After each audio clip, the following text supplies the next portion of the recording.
What's up, YouTube? This is Too Raw for Sports. I just want to do this video because a lot of people, we're aware of Isaiah's jealous nature.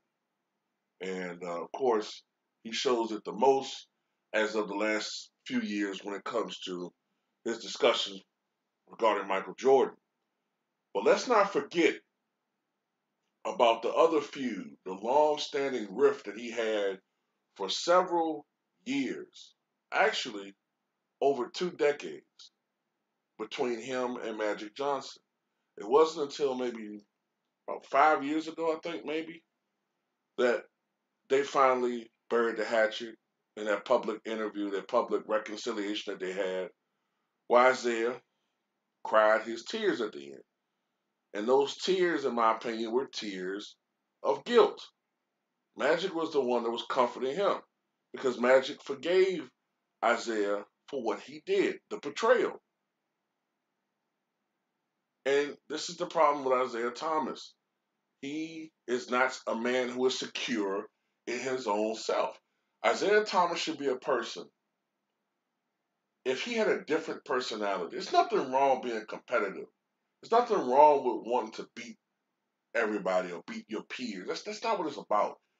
It's the fact that he is scheming, he is deceptive, he is duplicitous. Um, he is not a very honest person a lot of times, two-faced, and he will stab you in the back. And all of these things caught up with Isaiah Thomas, and that is why he was not on the Dream Team. Was he deserving of it? Absolutely, he should have been on the Dream Team. But it wasn't just Michael. This is what people have to remember. It was not just Michael that didn't want him on that damn team. I'm going to tell you something. Magic was the one, if you were to go back in time to 1991, 1992, it was Magic that was the most hurt by Isaiah because they were actually friends. See, Michael Jordan and Magic didn't really have a great relationship at first. Michael was very competitive, obviously, and he didn't like Magic Johnson for many years. Now, ultimately, I think around the time Magic got sick, around that time, the finals in '91 is when Michael and Magic started having a relationship to the point where they were friendly. But before that, they were very competitive. It was Isaiah Thomas and Magic that had that friendship. Now, Bird and Magic grew closer, but Isaiah and Magic had a bond for many years, man.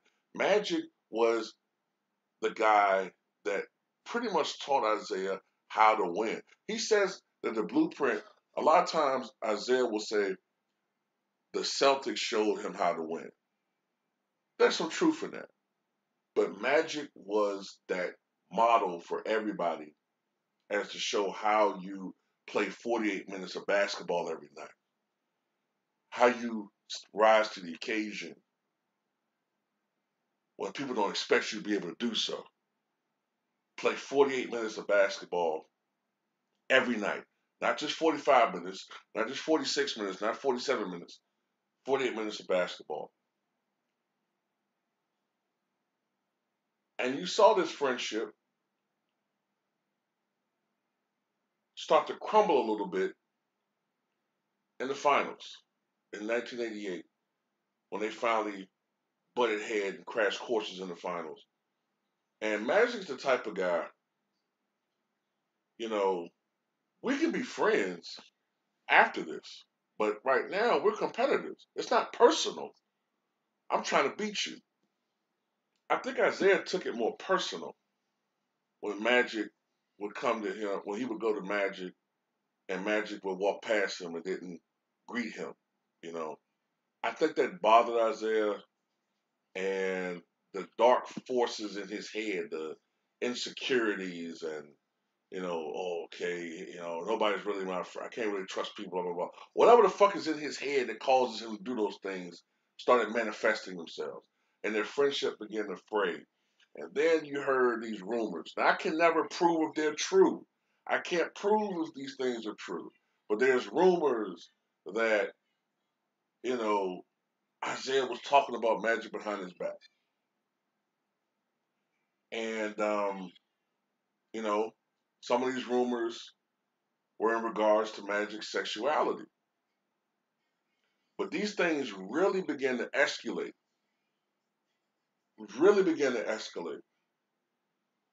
when Magic came out and said that he had HIV, because even though Magic came out and said that he was going to retire on November 8th, 1991, those of us who remember at that time, Magic was considering coming back.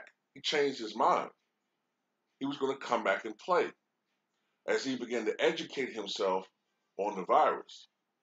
But what burnt him, not just the statements from Karl Malone and some, excuse me, Karl Malone and some others, but it was what he heard. It got back to him what his so-called good friend was saying about him. Nobody want to play against him. I don't want to play against this guy. Wait a minute. Isaiah saying what? I'm gay. I'm a faggot. I'm fucking Arsenio.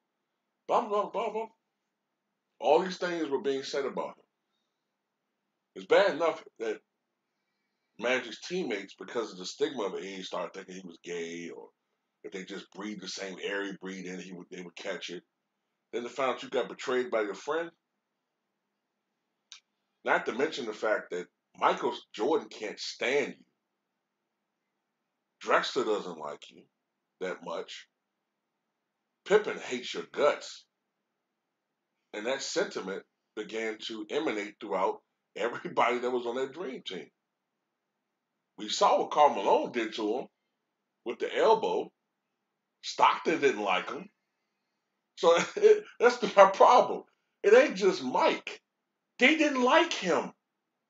The whole damn team for the most part. The only one that probably didn't hate him is maybe David Robinson. Robinson was young and was a Christian. But everybody else, they couldn't stand him. A lot of people would have walked if he was on that team. And the thing that really people can't remember, the head coach was Chuck Daly. If Chuck Daly really wanted to put Isaiah on that team, he could have done so. But he didn't do it. Because he was having this problem with Isaiah Thomas as well. So Isaiah Thomas sealed his own fate as to why he wasn't on the coveted dream team. And it burns him. And that's why he's always shitting on Michael Jordan. And for many years, he would, kind of try to his best to cut down Magic. Well, I beat Magic more than Magic beat me. Well, look, motherfucker, you never made it to the finals until '88 at the tail end of Showtime when Kareem was 41.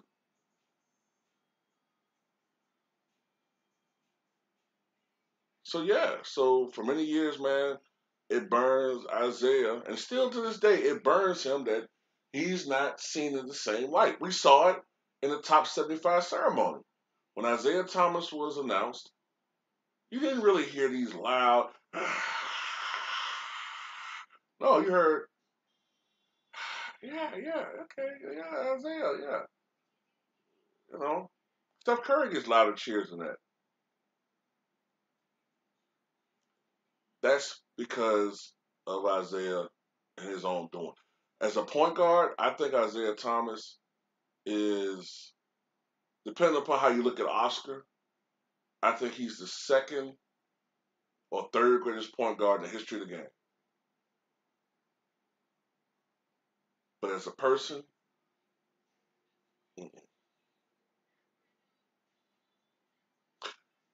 not to mention the fact that in '87, with his envious and you know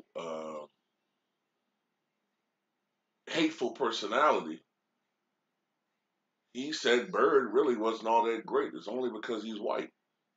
The reason why he said that shit is because Well, actually, he didn't say that. I take that back. It was Dennis Rodman that said it. Dennis Rodman said that, which is still fucked up. But Isaiah Thomas co-signed it. But because Isaiah Thomas is the star and not Dennis Rodman, it got him more in trouble. So, that's just Isaiah, man. But anyway, I just want to tell y'all guys that one. Tell me what you guys think.